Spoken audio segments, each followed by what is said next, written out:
Alright, so today I want to talk about a story that I'm a little bit late on, but I wanted to make a video about it nonetheless. I'm kind of backlogged with things I want to talk about, but this is something that pretty much everyone's probably heard about, but I'll just read the title. This story is out of the Daily Mail, so it's a very long article, so I'm not going to get into all of it because it would take forever, but it says Nova Scotia shooter may have been an RCMP undercover agent after he withdrew $475,000 in cash at a Brink's office, something normal bank customers cannot do, days before he killed 22 in a 13-hour rampage. Um, so let's read a little bit about it here and then get into it. Um, New video obtained by the news magazine Maclean's allegedly shows Gabriel Wortman withdrawing $475,000 in cash at a Brink's office a few weeks before his deadly 13-hour rampage across several towns in Nova Scotia. Law enforcement sources say the massive withdrawal matched the method the RCMP uses to send money to confidential informants and agents and would not have been possible for a regular citizen. The RCMP has repeatedly insisted that it had no special relationship with Wortman, who was killed by police following the attack. But some have expressed distrust of the agency, arguing that it could be hiding ties to the gunman to avoid accusations it mishandled the case. The speculation comes as authorities are reportedly investigating Wortman's relationships with people linked to organized crime. Now, again, um, I know for a fact that the average person can't just go up to a bank and get $475,000, even if they ask for it. So something is up here. Like something is very fishy. I've made a video about RCMP corruption, so something is going on. Does that mean that the RCMP he was undercover and the RCMP was fully aware of everything? Maybe not, maybe not. But something is going on here that the RCMP and the government is not letting on to. And I think it's pretty obvious to anyone paying attention that there's been a lot more going on with this story from pretty much day one. I mean, the fact that the government was right ready to ban guns, they had all that kind of stuff. They didn't even know what happened yet. They didn't even know if he got the guns illegally. They didn't even know the whole story yet, but they already wanted to ban guns. Um, it took the RCMP like what 2 weeks, even more, I believe, to finally I mean they still haven't told us exactly what guns were used.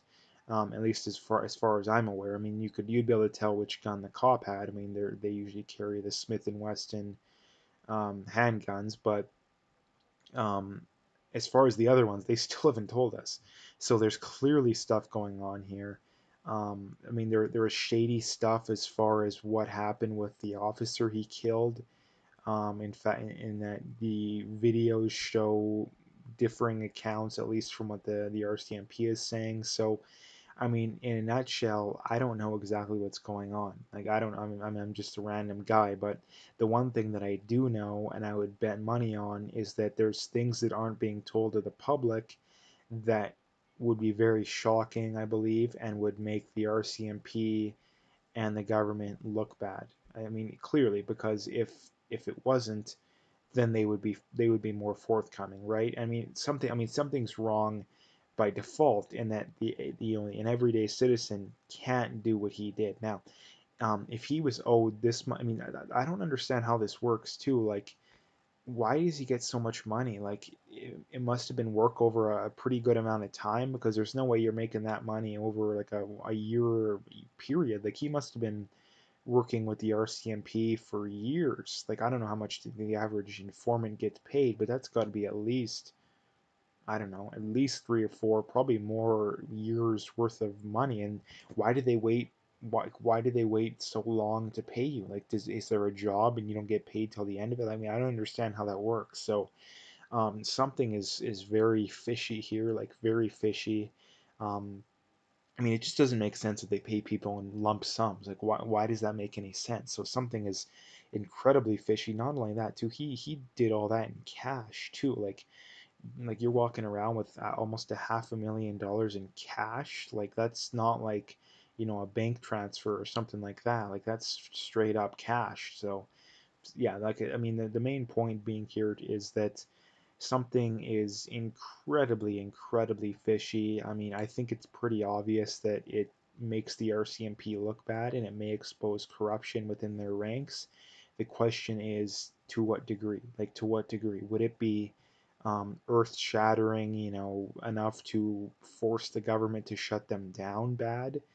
Would it be they literally knew? I mean, they clearly knew of this guy's violent past, but maybe they had info that he was planning this and they sat on it for whatever reason. Maybe they were going after someone else and they were sitting on it to try and get everybody all at once. I don't know exactly what the goal was here, but the point being is that I mean, they clearly knew that this guy was violent. They had multiple reports of people reporting him to the police, and it would make sense that the reason that they didn't take it seriously is he was working with the police, right? Like that's a pretty logical explanation that, oh, he works for us, undercover. Why would we go after him, even though, I mean, even then too, it still doesn't make sense. Like even if the guy was undercover, I mean, what harm does it do to go check if he has illegal guns?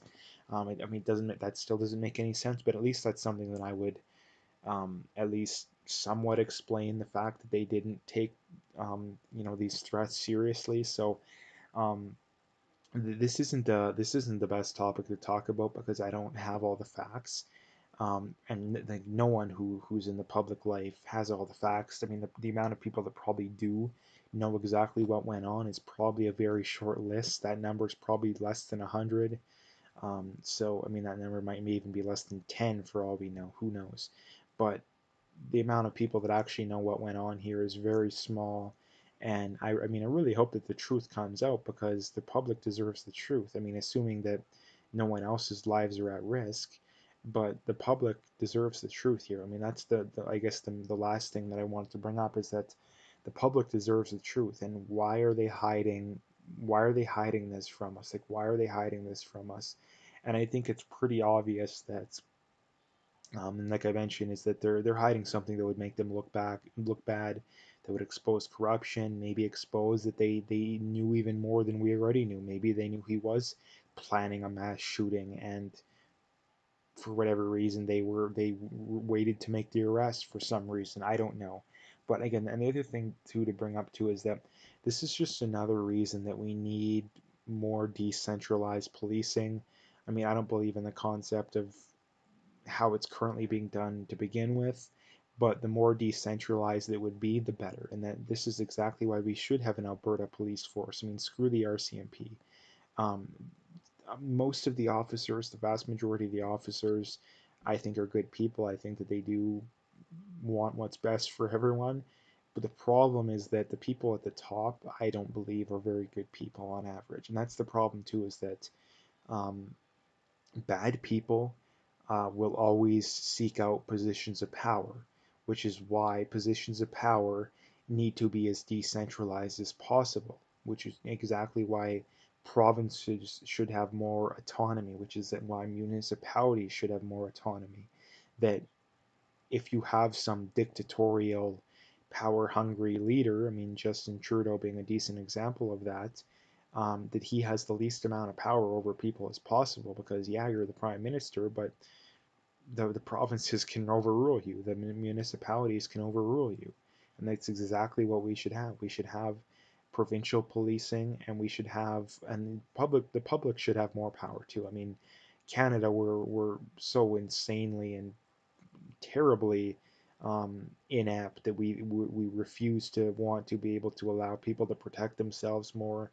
We should have concealed carry. We should have homeowners should have more rights. I mean, the fact that you hear stories about people breaking into people's houses and hurting themselves and suing the homeowner and winning, like that stuff is insane. The fact that you hear stories about people stealing from people on multiple occasions and coming back and getting shot and suing the homeowner and winning, or the family suing the homeowner and winning, is absolutely insane.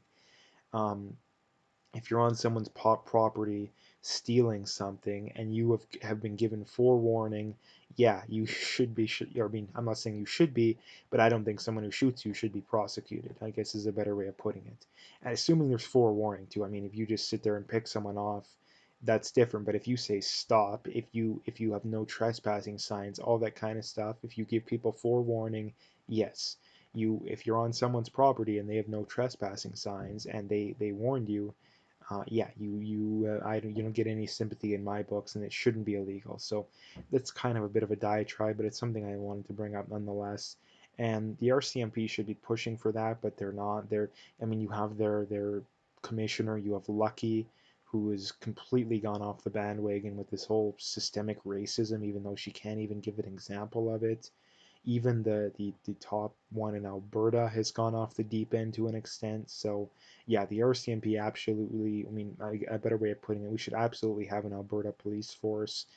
I mean, the big cities already have their own police forces anyway, so you don't have to worry about that. You just have to worry about the smaller cities, the towns, and the rural areas, and that wouldn't be a hard thing to do, and that would create a lot of jobs.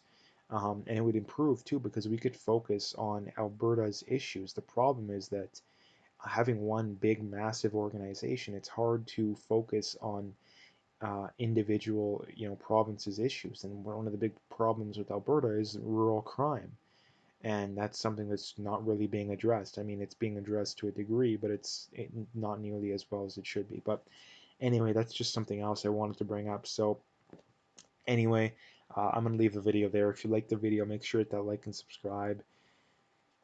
Check out my PayPal and email. I got linked in the description. Again, I appreciate any donations. At the very least, just hit that like and subscribe if you haven't already. And last couple things, actually a few things now.